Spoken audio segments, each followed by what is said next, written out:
Dear students, we are going to start fourth act of the play, The Sea by Edward Bond. As I have already told you, there are different interpretations and layers of interpretations of the play, The Sea. At the same time, this play is an amalgamation, it is the combination of a variety of themes.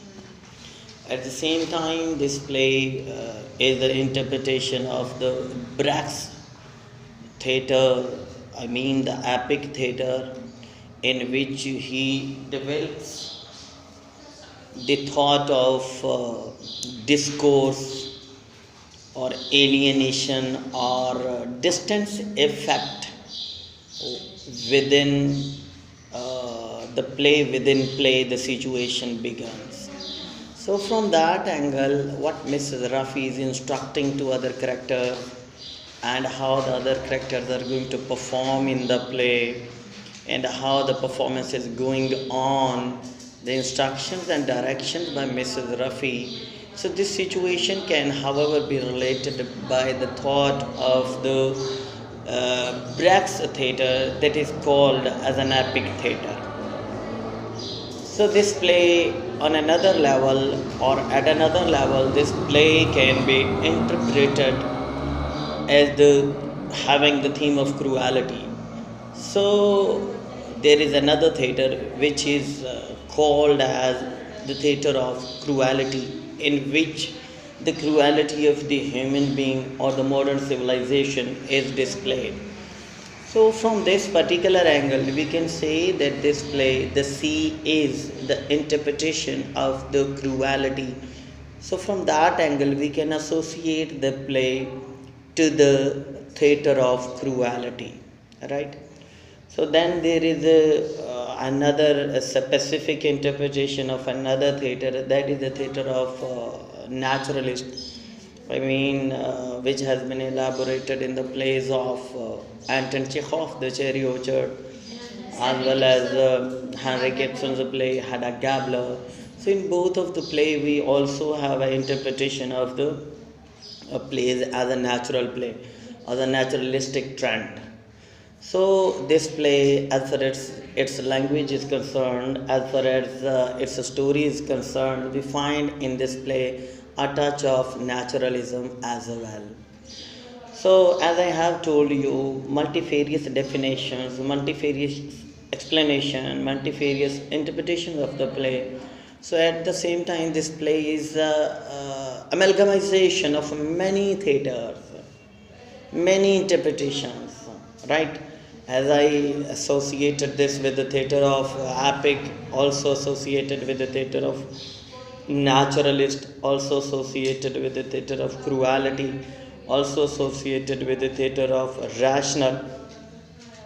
So these are the limited theatres. There can be many more theatres with which this particular play can be attributed. So as far as its different interpretation is concerned, and especially and particularly if I talk about the fourth scene of the play, in that scene we find the role of Mrs. Ruffy as she is directing the play. She is directing the play. So two interpretation we can draw from this.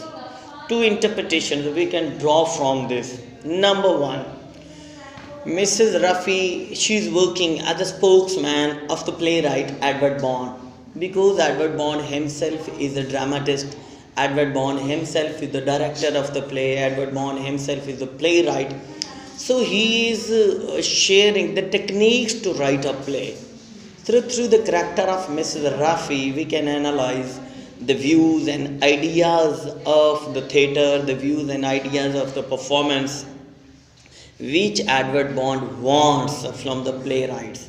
So everywhere, wherever there is the play within play, the similar situation can be seen.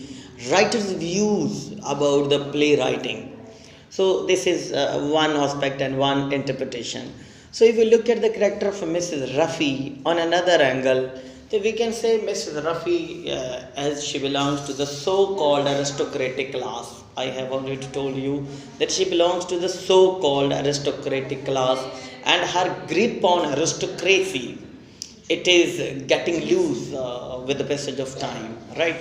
So her direction to the characters, her instruction to the characters, in a sense we can say that she wants to put the people at their own specific places according to her own desires. Suppose for a moment the characters of the play, they are the characters from the society. After all, they are the characters from the society. So what Mrs. Ruffy wants? Mrs. Ruffy wants to put the character according to her own wish. So we can associate the characters with their social context, with their social background. As you know, the character of Mr. Hatch. So, in most of the play, and in the most part of the play, we have a conflict between Mrs. Rafi and Mr. Hatch. The play, the story basically goes on. If the story is to be analyzed, the story goes on the basis of the conflict between Mrs. Rafi and Mr. Hatch, right? So, as far as Hatch is concerned, so we can say if Mrs. Rafi instructs Hatch to perform according to her own desires, it means Mrs. Rafi wants to put the character according to her own wishes. So it is her aristocratic temperament and aptitude, because she wants to keep the character at their own particular and at their own specific places. So two interpretations. So there are two interpretations. One I have told you, one interpretation is of the Edward Bond, the way Edward Bond wants to tell to the audience and the playwrights the techniques of the drama. One. And the second, at the second place I have told you, Mrs. Ruffy as a aristocratic lady, so-called aristocratic lady, and how she wants to have her authority, her you can say supremacy over the other characters, and how she wants to keep other characters at their own particular places. Either there is the character of Ammons, that how Mrs. Ruffy wants that he should behave, Mr. Hollercut and many other characters, how they should behave and how they should work under the supremacy and under the authority of Mrs. Ruffy. Because there are two classes, right? And from that angle we can say there is a Marxist school of thought as well, and Marxist theme as well, because there is the class distinction. One is the aristocratic class. To the aristocratic class, and we know that Mrs. Ruffy and Mrs. Tyler, they belong to the aristocratic class, and on the other hand we find that the rest of the people, they are the working class. So how the working class is being exploited by the upper class, by Mrs. Ruffy and Mrs. Tilehouse. So here the class distinction can be attributed with the Marxist school of thought by Karl Marx theory, the class distinction theory. So the play within play can be interpreted at two levels, which I have told you and shared you. One from the context of Edward Bond, and second from the context of Mrs. Ruffy, what she wants and how she wants that the other character should behave with her, right? So as far as the one part which is very important for the student to learn about it, which many people and many students perhaps they are confused to understand, and I am going to share with you the people the importance of the Greek myth of Orpheus and Eurydice. Orpheus and Eurydice. This myth, some of the people they are confused with this myth, and let me tell you the importance of the myth. What is the importance of the myth, and what is the elaboration and the definition of the myth? And now you would understand and try to understand the myth, Greek myth. And you know that the Greek people, or the people of the Greece, they believe on different gods, and they have their own, gods and goddesses. For every and each object, subject and a thing, they have their own particular and specific god, right? So Orpheus and Eurydice, this is the story, a mythological story. So as far as Orpheus is concerned, Orpheus is a renowned musician. Orpheus is a renowned musician. And the name of Orpheus' father is Apollo. He is the son of god Apollo. So Orpheus is the son of god Apollo, and the god Apollo, he is the son of god Apollo. God of God Apollo, listen, and then let me elaborate further and you may understand. God Apollo. So, his mother and his father in the Greek mythology there are. So, this young man, he inherited a lyre, L-Y-R-E, lyre, I mean musical instrument and flute from his father. So, this young man, Orpheus, he was renowned in the area of Thrace. Thrace is a place in Greece, or you may say this is the ancient town located in Greece, Thrace. So in Thrace, this young man, Orpheus, he used to play the musical instrument named the lyre. So this musical instrument he inherited from his father god Apollo. So god Apollo, while he inherited this lyre to his son Orpheus, and his son began to do practice on the lyre, and he was doing its practice day to night and every day with dedication, with devotion, with passion, with love and affection. He was doing its practice. What happens next?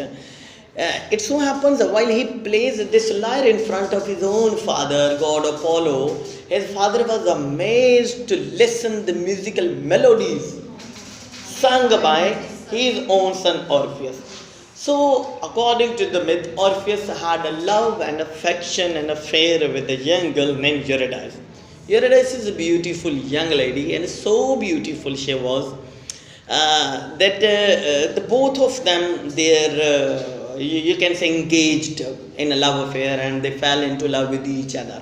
So, for a short time, they live together. They wander in the valleys of Thrace here and there.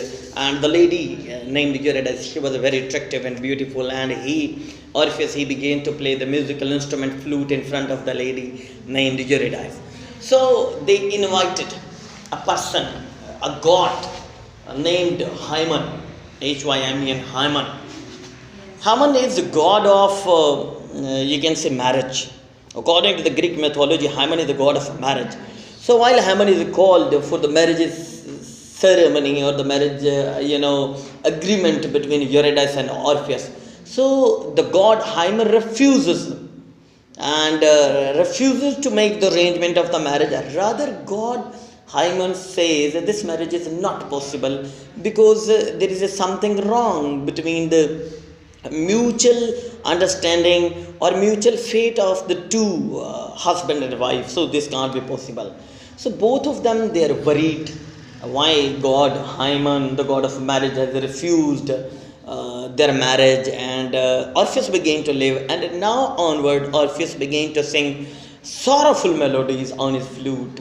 So it is the charm and enchantment of his musical instrument and melody, even the rocks, even the trees, even the mountains, even the hills, even the animals and the beast and the human being. Everything moves from its place to hear or to listen or to hear the symphonies of the music sung by Orpheus. So that was the charm and attraction of the music. So one day it so happened that Eurydice, she was dancing somewhere in the valley of Thrace with her nymphs, with her friends. So during dancing, a shepherd named Aristos, shepherd saw this girl, Eurydice, beautiful girl, Eurydice. While the shepherd saw this beautiful girl, Eurydice, shepherd was impressed by the beauty of Eurydice, and he tries to chase Eurydice, and Eurydice runs away from the clutches of the shepherd. So as she was running forward, so one of her feet, crushes a snake. So while her feet that comes, a snake comes under the feet of Eurydice. Suddenly that snake bite, or her one of her feet was bitten by the snake. So instantly, because of the poison, Eurydice dies. So onward, Orpheus began to live in sorrow and agony. So after her death, Eurydice is buried, as it is the usual that the ghost of Eurydice that goes underground. That goes underground. So now this person, Orpheus, decides that he can't live without Eurydice. So it is very hard to live without Eurydice here. So he consults different people, different, rather you can say God, and one of the God advises, even his father Apollo advises if he wants to go to underground, and he should take this position and posture to get back Eurydice from underground where Eurydice is living. So the young man Orpheus plans to go to the underworld, you can say. While he goes to the underworld, there is a Stygian, Stygion, Stygian, a Styx. That is the name of river. Styx. This river, it is said that this river is, its one boundary is with the upward, in which you human being are living, and its another boundary is in the hell, underground. Right? So this river is also said to be the river of forgetfulness. So the person whosoever sunk in the river, his intellect is dissolved and he lost everything. So while this person decides, Orpheus decides to go under the world, and there he happened to see a king of the underworld named Hades, Hades, Hades, right? So he is the king of underworld, and he is also the king of the realm of named Stygian or Styx realm. So he sees and meets the king Hades. I am telling you the name of the king is Hades, Hades, Hades or Hades, both are correct. So before he visits and meets the king Hades, who was the king of the underworld, or before that, there is a region of hell. So there at the gate of hell, there are dogs, a few dogs as a guard, who are standing at the gate of the hell. So these dogs have three heads. It is said, according to the Greek mythology, these dogs have three heads. So the name of these dogs are Cerberus. These are the names of the dogs, Cerberus. So Cerberus are basically the, you can say, guards of the gate of hell. So their duty is to look after the ghost and the souls which are in the hell, so that the ghost may not run away from the hell to the upper world. Right? So, however, this person, Orpheus, he sees and meets a god of underworld named Hades or Hades. So he plays his flute in front of God Hades.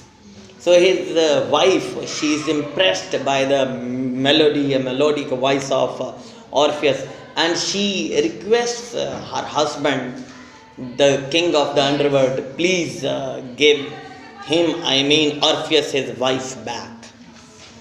So on the much insistence of his wife, God Hades, he decides to give Eurydice back to Orpheus. But he settles and establishes one condition. He says, if Orpheus really loves Eurydice, he should act upon one condition. So he should move forward and Eurydice will be following him. So as long as he will be going, he will not look back towards Eurydice, even for a single time. Before they go out from the underworld and come to the upper world, till the gate of the upper world comes, he will not look back even a single time towards Eurydice. So he was going and he was not looking back and believing on the instruction of the god, or his own love for Eurydice. He was moving. But as long as he was about to reach the gate, he was unable to listen the voice of the footsteps of Eurydice.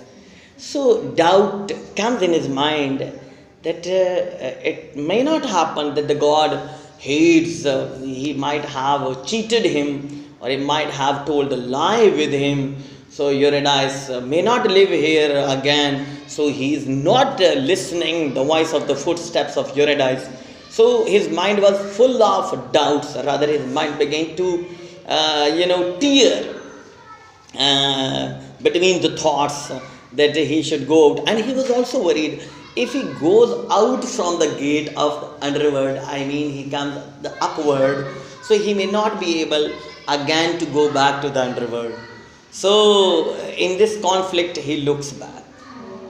So, as long as he looks back, immediately Eurydice disappears into the realm of Hades, once again underworld. So he comes out, his condition is so pathetic, so worried, weeping, sobbing, and everything. Right?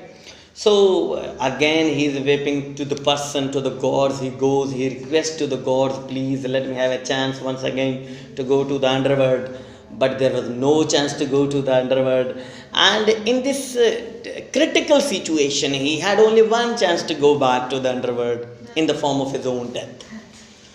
So, as per decision, as per his own wish, he is killed, his body is torn, so that as long as and as soon as he will die, his soul will go to the underworld, and only thus he can be able to visit and see Eurydice once again. So he deliberately, Orpheus accepts the tearing of his body by the nymphs of Thrace. Some nymphs of Thrace torn upon his body and buried his body, and his ghost runs into the underground.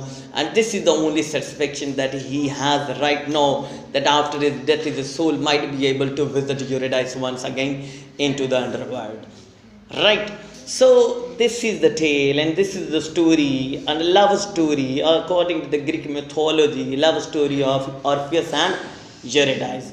So this story is played by the character, and your lady named Rose, and Rose and Collins. The relation between Rose and Collins is a bit similar, right? And here Rose, on the one side, Rose, she's trying to see Collins, and Colin, he's died.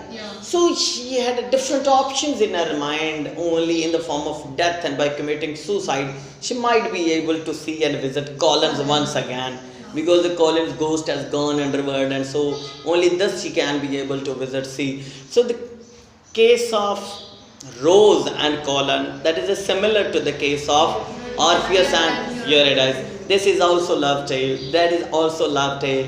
So as far as performance of the play within play is concerned, it has two interpretations already pointed out. One related to the playwright named Edward Bond, and second is related to the Mrs. Ruffy's authoritative, so-called aristocratic and authoritative attitude, because she wants to have the grip over the people living in that town.